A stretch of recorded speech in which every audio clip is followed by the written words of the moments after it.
Hi welcome to UTV. Intermediate complete చేసిన students అందరూ కూడా ఎక్కువగా కంప్యూటర్ సైన్స్ ఇంజనీరింగ్ తీసుకొని సాఫ్ట్వేర్ ఇండస్ట్రీలో వారి కెరియర్ని బిల్డప్ చేసుకోవాలి లేదా వాళ్ళ కెరియర్ని సెటిల్ చేసుకోవాలని చెప్పేసి చూస్తూ ఉంటారు. సో కానీ సాఫ్ట్వేర్ ఇండస్ట్రీ గురించి మాట్లాడితే కనుక ప్రస్తుతం ఉన్నటువంటి రెసిషన్లో భాగంగా జాబ్స్ కొంత తగ్గుతూ ఉండడము, సాఫ్ట్వేర్ ఇండస్ట్రీకి కొంత ప్రాముఖ్యత కూడా తగ్గుతూ ఉండడం మనందరం కూడా చూస్తూ ఉన్నాము. అయితే ఇప్పుడు ప్రస్తుతానికి కంప్యూటర్ సైన్స్తో పాటుగా చాలా వరకు స్టూడెంట్స్ ఇప్పుడు మెకానికల్ ఇంజనీరింగ్ కానీ, ఎలక్ట్రికల్ ఇంజనీరింగ్ కానీ, ఎలక్ట్రానిక్స్ ఇంజనీరింగ్ కానీ ఇట్లా వెళ్తూ ఉన్నారు. సో వీటితో పాటుగా ఏరోస్పేస్ ఇంజనీరింగ్ కూడా చాలా డిమాండ్ ఉంది ప్రస్తుతానికి. సో ఏరోస్పేస్ ఇంజనీరింగ్ గురించి మరిన్ని విషయాలు మనం తెలుసుకుందాం. మనతో పాటు మన దేశం ఎడ్యుకేషనల్ సర్వీసెస్ నుంచి రాజశేఖర్ రెడ్డి గారు ఉన్నారు. వారిని అడిగి ఏరోస్పేస్ ఇంజనీరింగ్ గురించి డీటెయిల్గా మనం తెలుసుకునే ప్రయత్నం చేద్దాం.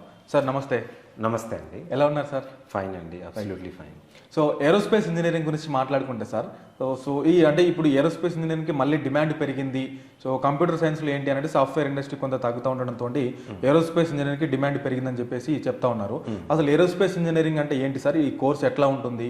ఏరోస్పేస్ ఇంజనీరింగ్ అనేది ఎప్పటి నుండో ఉందండి. ఈ బ్రాంచ్ అనేది గత 15-20 సంవత్సరాలుగా కూడా చాలా మంది స్టూడెంట్స్ ఈ ఏరోస్పేస్ ఇంజనీరింగ్ అనేది జాయిన్ అవుతూనే ఉన్నారు. అయితే ఈ మధ్య కాలంలో అంటే కంప్యూటర్ సైన్స్ ఇంజనీరింగ్కు డిమాండ్ వచ్చినప్పటి నుండి even electronics and communication engineering ఏదైతే డిమాండ్గా చెప్పుకుంటామో ఈసీ లాంటి బ్రాంచ్ కూడా స్టూడెంట్స్ అనేది తగ్గిపోయారు. ఈవెన్ మెకానికల్, సివిల్, ఎలక్ట్రికల్ ఇలాంటి బ్రాంచెస్ వైపు, కోర్ బ్రాంచెస్ వైపు వెళ్ళిపోయే వాళ్ళు చాలా వరకు తగ్గారనమాట. అయితే ఈ మధ్య కాలంలో ఎప్పుడైతే ఈ రెసిషన్ అనేది రైజ్ అయిందో, ఇప్పుడు already final year pass out అయ్యి బయటకు వచ్చే స్టూడెంట్స్కు ఈ ఐఐటీస్ లాంటి ఇన్స్టిట్యూషన్స్లో కూడా ప్లేస్మెంట్స్ అనేది ఒక టఫ్ ఛాలెంజ్ అయిన తరుణంలో ఎక్కువగా స్టూడెంట్స్ ఇప్పుడు ఏరోస్పేస్ ఇంజనీరింగ్ వైపు ఇంకా కాస్త ఇంట్రెస్ట్ అనేది చూపిస్తూ ఉన్నారనమాట. అయితే ఏరోస్పేస్ ఇంజనీరింగ్ ఏంటంటే మనకు ఇది కూడా సేమ్ బీటెక్లో computer science engineering, ECE, mechanical ఎలాగైతే బ్రాంచెస్ ఉన్నాయో అలా ఒక వన్ ఆఫ్ ది బ్రాంచ్. ఇది కూడా 4 years ప్రోగ్రామ్ అనమాట. చాలామంది స్టూడెంట్స్ ఏంటంటే ఏరోస్పేస్ ఇంజనీరింగ్ అనగానే పైలట్ అనేసి అనుకుంటూ ఉంటారు. అంటే సిపిఎల్ అనేది డిఫరెంట్ అండి ప్రోగ్రామ్, ఏరోస్పేస్ ఇంజనీరింగ్ అనేది డిఫరెంట్. ఏరోస్పేస్ ఇంజనీరింగ్లో స్టూడెంట్ ఇక్కడ డిజైన్, మ్యానుఫ్యాక్చరింగ్ అండ్ దాంతోపాటు మెయింటెనెన్స్ సెక్టార్ వైపు వెళ్ళటానికి కంప్లీట్గా 4 years ఎడ్యుకేషన్ దీని మీదనే ఉంటుందన్నమాట. సో ఏరోస్పేస్ తీసుకున్న స్టూడెంట్స్కు మనకు విత్ ఇన్ ఇండియాతో పాటు అబ్రాడ్లో కూడా ఆపర్చునిటీస్ అనేది ఎక్కువగా ఉంటాయి. అందుకే చాలా యూనివర్సిటీస్ తీసుకుంటే ఏరోస్పేస్ ఆఫర్ చేసే ఇన్స్టిట్యూషన్స్ అనేది ఎక్కువగా ఇంటర్న్షిప్స్ అనేది ఫారిన్ ఇంటర్న్షిప్స్ ఆఫర్ చేస్తూ ఉంటారు. అంటే మనకు ఏరోస్పేస్ ఇంజనీరింగ్ ఆఫర్ చేసే ఐఐటీస్తో పాటు కొన్ని ప్రైవేట్ అండ్ డీమ్డ్ యూనివర్సిటీస్ ఉన్నాయి. దాంతోపాటు కొన్ని ఇంజనీరింగ్ కాలేజెస్లో కూడా ఈ బ్రాంచ్ అనేది ఆఫర్ చేస్తూ ఉన్నారు. మనం టాప్ ఇన్స్టిట్యూషన్స్ తీసుకుంటే ఏరోస్పేస్ ఆఫర్ చేసేవన్నీ కూడా ఎక్కువగా ఫారిన్ ఇంటర్న్షిప్స్ అనేది ఆఫర్ చేస్తున్నారు. అంటే ఒక మంచి ఎక్స్పోజర్ కోసం స్టూడెంట్స్కు ఫారిన్లో ఇంటర్న్షిప్స్ అనేది కల్పిస్తున్నారు. వాస్తవంగా ఏరోస్పేస్ ఇంజనీరింగ్కు కూడా మనకు యూరోపియన్ కంట్రీస్లో కొంత అడ్వాన్స్డ్ టెక్నాలజీ ఉంది అనేది మనం చెప్పొచ్చు అనమాట.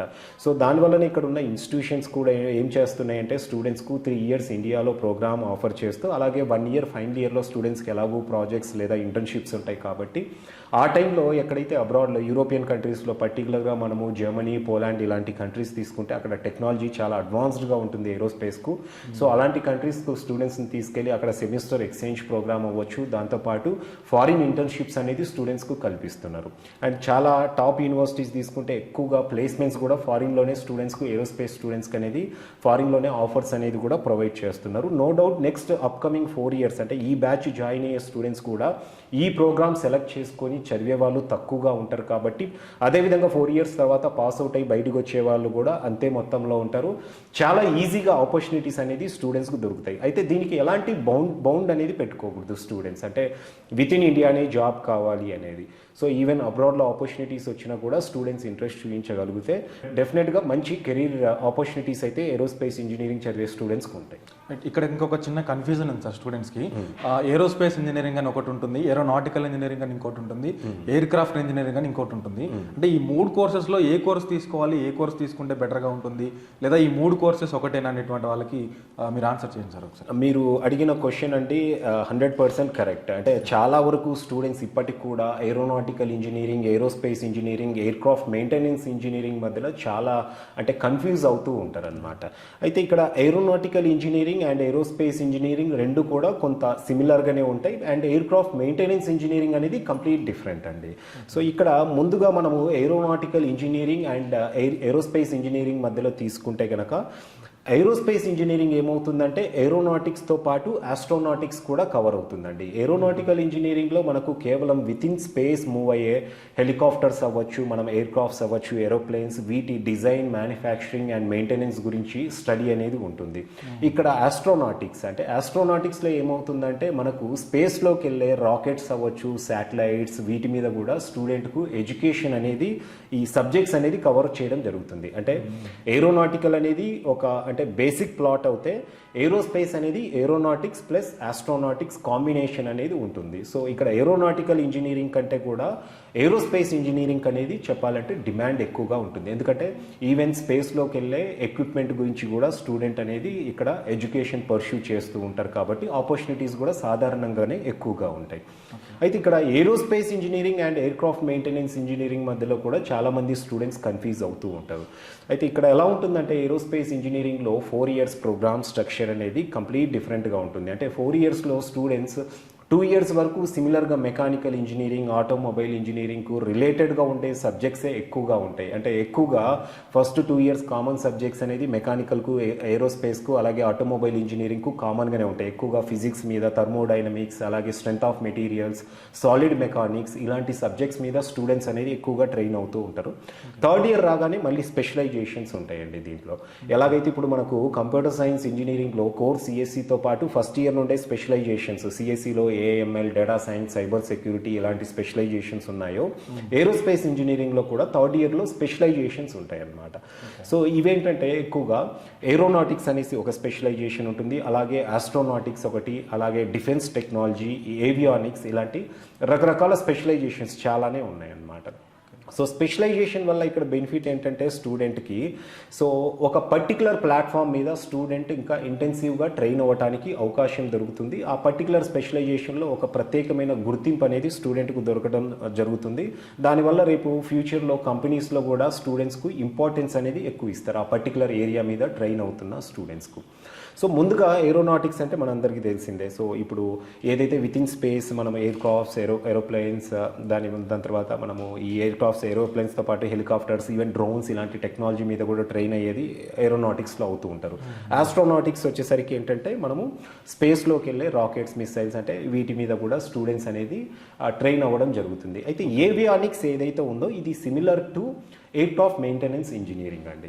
ఎయిర్ క్రాఫ్ట్ మెయింటెనెన్స్ ఇంజనీరింగ్లో కేవలం మెయింటెనెన్స్ పార్ట్ మాత్రమే దీంట్లో ఉంటుందన్నమాట. స్టూడెంట్స్ అంటే ఏరోప్లేన్స్, రాకెట్స్ అవ్వచ్చు, దేని గురించి అయినా కూడా మెయింటెనెన్స్ సెక్టార్ వైపు వెళ్ళాలనుకున్న స్టూడెంట్స్ ఈ ఎయిర్ క్రాఫ్ట్ మెయింటెనెన్స్ ఇంజనీరింగ్ తీసుకోవచ్చు. అంటే క్లియర్గా దీంట్లో ఏంటంటే ఏరోస్పేస్ ఇంజనీరింగ్ అయితే డిజైన్, మ్యానుఫ్యాక్చరింగ్తో పాటు మెయింటెనెన్స్ కూడా కవర్ అవుతుంది. ఎయిర్ క్రాఫ్ట్ మెయింటెనెన్స్ ఇంజనీరింగ్ అనేది ప్యూర్లీ మెయింటెనెన్స్ సెక్టార్ వైపే స్టూడెంట్కు ఆపర్చునిటీస్ ఉంటాయి అన్నమాట. సో మెయింటెనెన్స్ వైపు అంటే కనుక మనకు ఇప్పుడు గ్రౌండ్ స్టాఫ్ కూడా చూస్తూ ఉంటాం మనం ఎయిర్పోర్ట్స్లో, ఈవెన్ మనకు ఫ్లైట్స్లో ఉన్న electronic part, electrical part, mechanical related parts, ఇవన్నీ మెయింటెనెన్స్ చేసేదాన్ని మనము ఎయిర్ క్రాఫ్ట్ మెయింటెనెన్స్ ఇంజనీర్స్ అనేది చేస్తూ ఉంటారనమాట. సో ఇక్కడ ఎయిర్ క్రాఫ్ట్ మెయింటెనెన్స్ ఇంజనీరింగ్ కంటే కూడా డిమాండ్ ఎక్కువగా ఏరోస్పేస్ ఇంజనీరింగ్ అనేది ఉంటుంది. ఎందుకంటే డిజైన్, డెవలప్మెంట్ అండ్ మ్యానుఫ్యాక్చరింగ్ కూడా దీంట్లో ఉంటుంది కాబట్టి అండి. సో చాలా వరకు స్టూడెంట్స్ ఏంటి అని అంటే ఈ ఏరోస్పేస్ ఇంజనీరింగ్ తీసుకోవడానికి చాలా భయపడుతూ ఉంటారు. ఇదేదో టఫ్ సబ్జెక్ట్ అని కావచ్చు, లేదా టఫ్ డిపార్ట్మెంట్ అని కావచ్చు అని చెప్పేసి భయపడుతూ ఉంటారు. అంటే ఎట్లాంటి స్టూడెంట్స్ ఏరోస్పేస్ ఇంజనీరింగ్ని సెలెక్ట్ చేసుకోవాలంటే ఏం చెప్తారు సార్? అంటే చాలామంది ఏరోస్పేస్ ఇంజనీరింగ్ అనగానే అదేదో టఫ్ సబ్జెక్ట్ అనేసి అనుకుంటూ ఉంటారండి. అయితే ఇక్కడ స్టూడెంట్స్ ఒకటి గమనించాలి, కోర్ బ్రాంచెస్ అనగానే కొంత టఫ్గా ఉంటుంది. అంటే సాఫ్ట్వేర్ ప్రోగ్రామ్స్ ఏదైతే కంప్యూటర్ సైన్స్ ఇంజనీరింగ్ ఉందో దాంతో కంపేర్ చేసినప్పుడు ఎనీ కోర్ బ్రాంచ్, అది ఒక ఏరోస్పేస్ ఇంజనీరింగ్ అనే కాదండి, even mechanical, civil, electrical engineering లాంటి బ్రాంచెస్ తీసుకుంటే కనుక ఒక 10% అయితే కోర్ బ్రాంచెస్ సాధారణంగానే టఫ్గా ఉంటాయి. అలా అనేసి టఫ్ అంటే మనం చదవలేనంత టఫ్ అయితే కాదండి. సో స్టూడెంట్స్కి ఎవరైతే ఇప్పుడు ఏరోస్పేస్ సెలెక్ట్ చేసుకోవాలనుకుంటున్నారో అలాంటి స్టూడెంట్స్కు కొంత ఈ కోర్ సబ్జెక్ట్ మీద ఇంట్రెస్ట్ ఉండాలి, ఏరోస్పేస్కు ప్యాషనేట్గా ఉండాలి, అండ్ ఫిజిక్స్లో కూడా వాళ్ళకు ఇంట్రెస్ట్ అనేది ఉండాలండి. ఎందుకంటే ఏరోస్పేస్ అనేది ఎక్కువగా ఫిజిక్స్ కాన్సెప్ట్స్ మీదనే ఉంటుంది కాబట్టి కొంత ఫిజిక్స్లో కూడా స్టూడెంట్ ఇంటెలిజెంట్ అయి ఉండాలి. వాళ్ళకి మంచి స్కోర్ ఉంటే కనుక 12th ఫిజిక్స్లో అలాంటి స్టూడెంట్స్ నో డౌట్ ఏరోస్పేస్ తీసుకోవచ్చు. ఏరోస్పేస్ అనేది టఫ్ అనే అపోహ నుండి స్టూడెంట్ బయటికి వచ్చి హ్యాపీగా ఈ ప్రోగ్రామ్ అనేది సెలెక్ట్ చేసుకోవచ్చు. ఒకటి ఇక్కడ స్టూడెంట్స్ గుర్తుపెట్టుకోవాల్సింది ఏంటంటే మీకు ఫిజిక్స్లో మంచి మార్క్స్తో పాటు మీరు ప్యాషనేట్గా ఉండాలి ఏరోస్పేస్ ఇంజనీరింగ్ పరంగా, అండ్ దాంతోపాటు 10% అడిషనల్ ఎఫర్ట్స్ అనేది పెట్టాల్సి ఉంటుంది. సార్ ఈ కోర్స్ తీసుకున్న స్టూడెంట్స్ థర్డ్ ఇయర్లో స్పెషలైజేషన్ అని చెప్పేసి చేయాలని ఉంటుంది. సో ఈ స్పెషలైజేషన్ అనేది మ్యాండేటరీగా చేయాలా లేదా ఆప్షనల్గా తీసుకుంటే సరిపోతుందా? సో ఇంతకుముందు చెప్పినట్లు స్పెషలైజేషన్స్ అనేది ఉంటుందండి. ఫస్ట్ 2 years కామన్ సబ్జెక్ట్స్ ఉంటే థర్డ్ ఇయర్లో స్పెషలైజేషన్ తీసుకోవడం వల్ల స్టూడెంట్కు డెఫినెట్గా బెనిఫిట్స్ అయితే ఉంటాయన్నమాట. సో ఈ స్పెషలైజేషన్స్ అనేది కొన్ని యూనివర్సిటీస్లో కొన్ని కాలేజెస్లో మ్యాండేటరీ అనమాట. కొన్ని ఇన్స్టిట్యూషన్స్లో స్పెషలైజేషన్ లేకుండా ప్లెయిన్ ప్రోగ్రామ్ అనేది రన్ చేస్తూ ఉంటారు. అయితే ఇక్కడ స్పెషలైజేషన్స్ తీసుకోవడం వల్ల బెనిఫిట్ ఏంటంటే స్టూడెంట్స్కు ఇప్పుడు కొంతమంది స్టూడెంట్స్ సెకండ్ ఇయర్ అయిపోయిన తర్వాత అంటే కొంత టఫ్ అనిపించేసి ఏదైనా మళ్ళీ డిఫరెంట్ మెయింటెనెన్స్ సెక్టార్ వైపు వెళ్ళాలనుకున్న వాళ్ళు దీంట్లో ఏవియానిక్స్ అనే స్పెషలైజేషన్ తీసుకున్నారనుకోండి, వాళ్ళకు ప్రోగ్రామ్ మెయింటెనెన్స్ పార్ట్ కాబట్టి కొంత ఈజీగా ఉంటుంది. సో కంప్లీట్ అనేది కోర్స్ అనేది కంప్లీట్గా అంటే ఈజీగా కంప్లీట్ చేసుకొని వాళ్ళు మెయింటెనెన్స్ సెక్టార్ వైపు ఆపర్చునిటీస్ అనేది పొందొచ్చు అనమాట. ఎవరైతే డిజైన్ మ్యానుఫ్యాక్చరింగ్ వైపు ఇంట్రెస్ట్ ఉందో స్టూడెంట్స్ అలాంటి వాళ్ళు ఆస్ట్రోనాటిక్స్ తీసుకోవచ్చు.